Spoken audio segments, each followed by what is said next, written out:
we've discussed, eating at least 30 different plants across the course of the week is one of the best things you can do to optimize the health of your gut. How can we most easily go about doing this to make eating those 30 plants as simple and as easy for you as possible? My favorite tip is to think about how you can split this up across the course of the day and across the course of the week, because by planning ahead, it helps you to start to think about it and it makes it so much easier. Secondarily, thinking about how you can get a more diverse array of plants in at every meal. So say, for example, you're choosing to have some berries as a snack.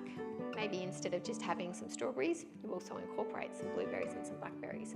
And suddenly, instead of having one plant, you've gone straight to 3 plants. What about instead of having one type of nut, maybe just almonds, maybe choosing some mixed nuts and incorporating instead some walnuts, some hazelnuts, macadamias, pecans, any other nuts that you might enjoy. And again, something that's super easy to get a bit more diversity in. Same deal with maybe some salad mix. Instead of having just one type of leaf in your salad, you can have a whole array of different types of leaves in your salad. And again, suddenly it's so much easier to get that diversity that you're looking for. One of the other things I like to suggest is incorporating some more herbs and spices into your meals, because these have really powerful health properties because of the levels of polyphenols and other nutrients that they contain. So incorporating more of these both is really good for your gut, it increases your plant diversity, and also has some really cool therapeutic outcomes when consumed in specific doses. So in summary, by incorporating more diversity in your plants across the course of the week, it makes it so much easier for you to meet your daily requirements.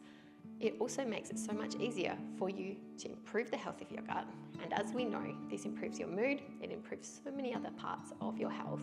So why not start counting them up today and see how many you can get across the course of the week? So eating those 30 different plants we know has such wonderful health benefits in so many different ways when it comes to looking at your health and well-being. So one thing to note, if you're well below that 30, it's not to say you're failing, it's not to say you're doing anything wrong, it's just where you are.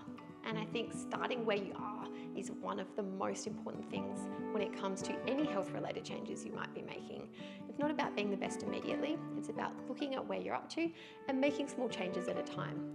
That step-by-step approach can be really, really beneficial when it comes to improving your health and well-being.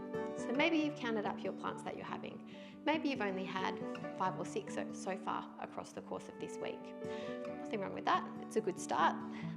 You've got maybe 24 or 25 to go, depending where you're up to. There's no time like the present to start to build on that. So maybe instead of aiming for 30 straight away, maybe you aim for 10.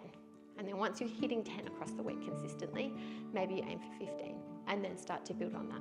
Making small changes at a time is really useful when it comes to improving your overall health and well-being, particularly when we're looking at nutrition-related behaviour change. So, as I said, let's get those 30 plants in across the course of the week.